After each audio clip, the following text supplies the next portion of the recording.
এবং সেটাকে আমরা ফাইট করতে পারবো বাংলাদেশের ভেতরে কালচারালি যেভাবে ইসলাম প্রেজেন্ট আছে সেটাকে আপহোল্ড করে, তাছাড়া পারবো না। এটাই আমাদের রক্ষা কবচ। আপনারা আমি জানি না আপনারা কথা শোনেন কিনা সাধারণ মানুষের, এই মিথিক্যাল ভারতের, অখণ্ড ভারতের স্বপ্নকে প্রতিরোধ করার রাস্তায় আছি। আজকে একটা খুব বিশেষ দিন।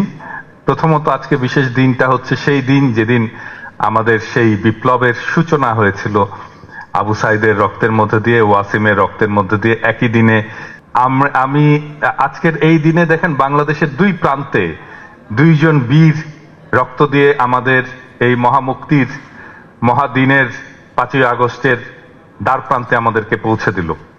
এটা একটা বিশাল ঘটনা, যেই ঘটনাটা প্রতীক, এই প্রতীকটাই এমন যে পুরো বাংলাদেশটা জেগে ওঠার জন্য তৈরি হচ্ছে। এবং তারপরের সময়গুলোকে আমরা দেখলাম আস্তে আস্তে সারা বাংলাদেশ জেগে উঠলো, সারা বাংলাদেশ এক প্রাণ হয়ে আমরা এই 16 বছরের ফ্যাসিস্ট শাসনকে আমরা ছুঁড়ে ফেলে দিতে সক্ষম হলাম। আমি সবাইকে বলি, আজকে অনেকেই বলেন যে এই বিপ্লবের আন্দোলনের এই লড়াইয়ের ক্রেডিটকে আমি বিপ্লবের সময় থেকেই বলতাম যে যেদিন খোদা তাআলার রহম হবে সেদিন আমরা হাসিনাকে উৎখাত করতে পারবো। খোদা তাআলা রহম করেছিলেন, হাসিনাকে আমরা উৎখাত করতে সক্ষম হয়েছি। আজকে আমরা একটা নতুন বাংলাদেশ গড়তে যাচ্ছি। যে নতুন বাংলাদেশ গড়ার সময় আমাদের মনে অনেক দ্বিধা, ভয়, আমাদের নিজেদের মধ্যে অনেক অনৈক্য, নিজেদের মধ্যে অনেক মারামারি, বিভ্রান্তি, সন্দেহ, অবিশ্বাস এ সমস্ত এসছে। অনেকে আমাকে জিজ্ঞেস করে বাংলাদেশ কি ঠিক রাস্তায় যাচ্ছে? এরকম তো হওয়ার কথা ছিল না। আমি সবাইকেই আশ্বস্ত করি যে বিপ্লবের পরে এ ধরনের ঘটনা খুবই স্বাভাবিক, এবং এভাবেই বিপ্লবের পরে নতুন দেশ, নতুন সমাজ, নতুন রাষ্ট্র নির্মিত হয়। আমরা দেশ কোনো প্রাণী নয়, কোনো সপ্রাণ সত্তা না। দেশ মানুষকে দিয়ে তৈরি। দেশটা কম্পিউটারের মতো।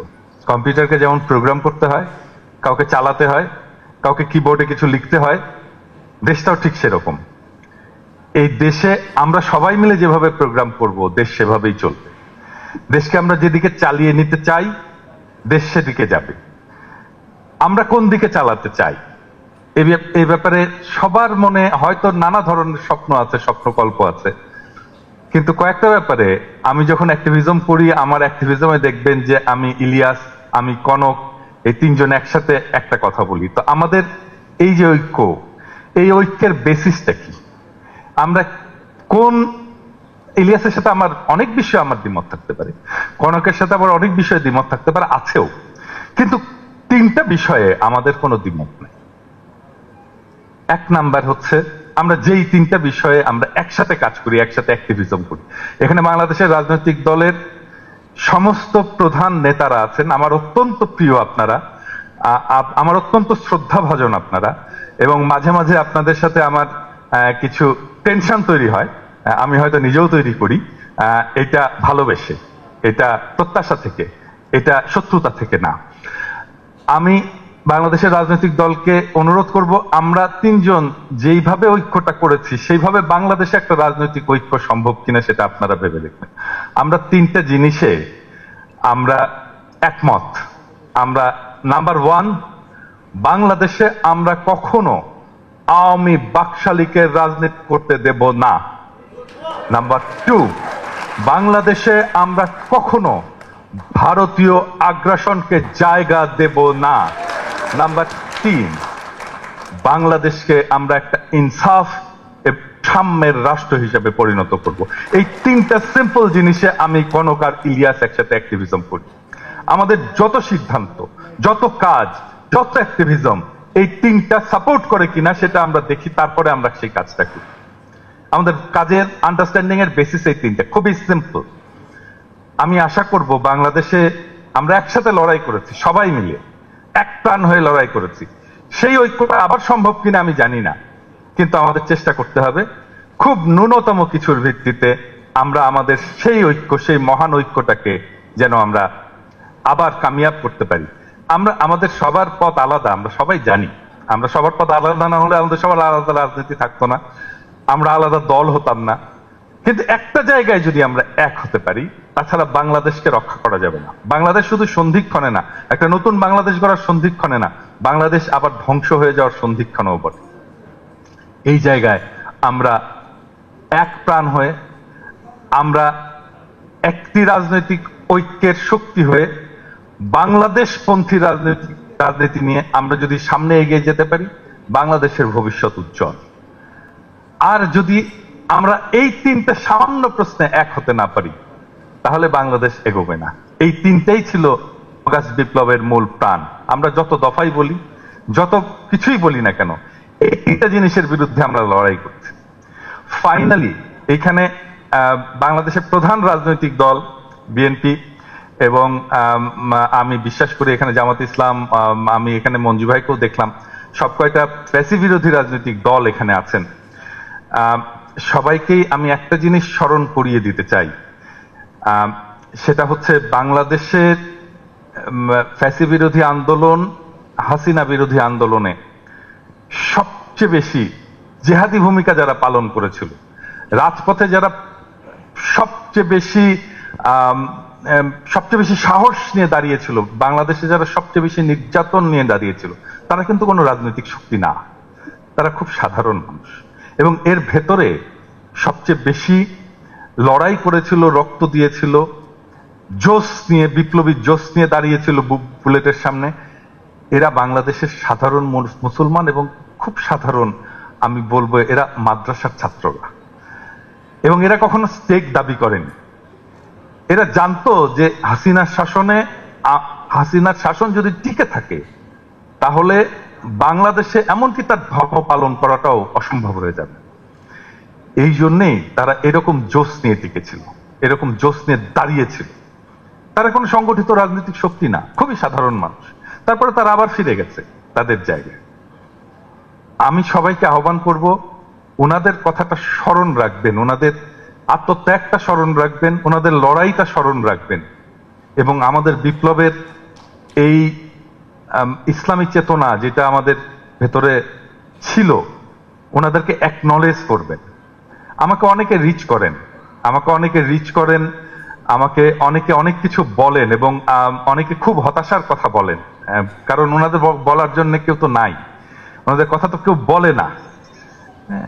আজকে ইভেন প্রফেসর ইউনূসের সরকারকেও আমি বলবো যে আপনারা, আমি জানি না আপনারা কথা শোনেন কিনা সাধারণ মানুষের, আপনারা কথায় কথায় ইনক্লুসিভনেসের কথা বলেন।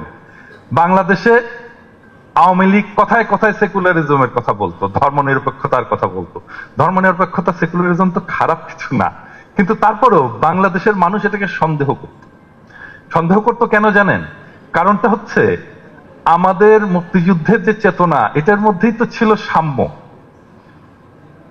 সাম্যের বাইরে ধর্মনিরপেক্ষতা কেন লাগবে? সাধারণ মানুষ এটা তার কমন সেন্স দিয়ে প্রশ্ন করত। তারা বুঝতে এর মধ্যে এমন একটা কিছু আছে যেটা আমাকে আমার ধর্ম থেকে দূরে সরিয়ে দেবে। আসলে তো তাই ছিল।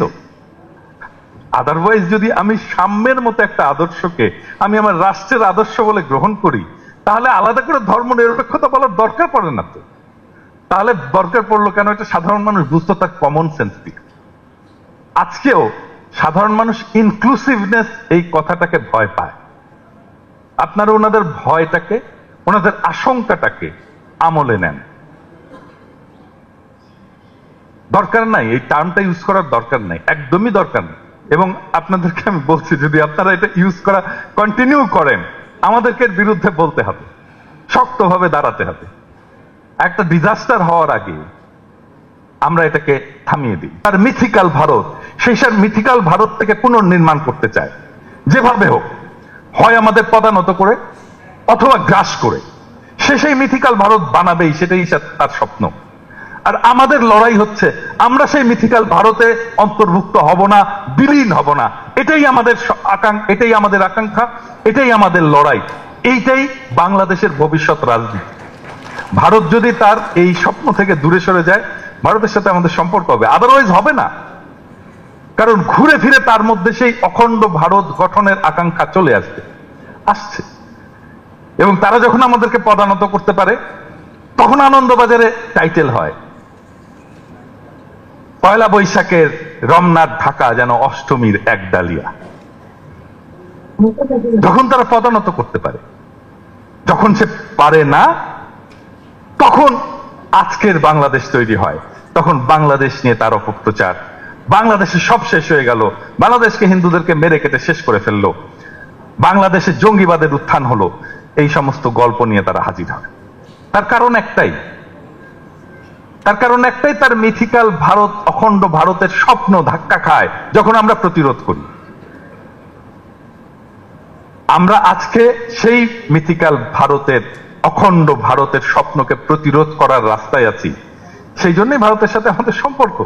এটা ইন্ডিয়াকে বুঝাতে হবে যে মাথা থেকে ওই শয়তানি অখণ্ড ভারতের চিন্তা বাদ দাও, তাহলেই এই অঞ্চলটা শুধু ভারত নয়, ভারত, বাংলাদেশ, পাকিস্তান, ভুটান, মালদ্বীপ সব সহ যে অঞ্চলটা তাদের সেই মিথিক্যাল ভারতের অংশ, সেই অঞ্চলটাই দেখেন অশান্ত।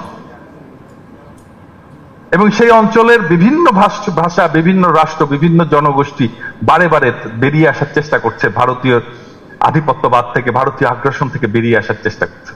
করবেই, এটা করবেই। কোন একটা জাতি যদি স্বাধীন সত্তা নিয়ে দাঁড়াতে চায়, সে এটা সেটা করবে, সব সময় করবে। আমরাও এটা করব। এটাই আমাদের লড়াই। আমি আমাদের সন্তানদেরকে, আমাদের ভবিষ্যৎ প্রজন্মদেরকে এটা বারবার শিখিয়ে যাব যে কিভাবে এটার বিরুদ্ধে দাঁড়িয়ে লড়াই করতে হয়। বাংলাদেশের ডেস্টিনি অখণ্ড ভারতে বিলীন হয়ে যাওয়া না, আমরা সেটা হতে দেব না। এবং বাংলাদেশের ডেস্টিনি অখণ্ড ভারতে বিলীন করার রাজনীতি হচ্ছে আওয়ামী লীগের রাজনীতি, আমরা সেটা কোনোদিন হতে দেব না। এবং সেটাকে আমরা ফাইট করতে পারবো বাংলাদেশের ভেতরে কালচারালি যেভাবে ইসলাম প্রেজেন্ট আছে সেটাকে আপহোল্ড করে, তাছাড়া পারবো না। এটাই আমাদের রক্ষা কবচ।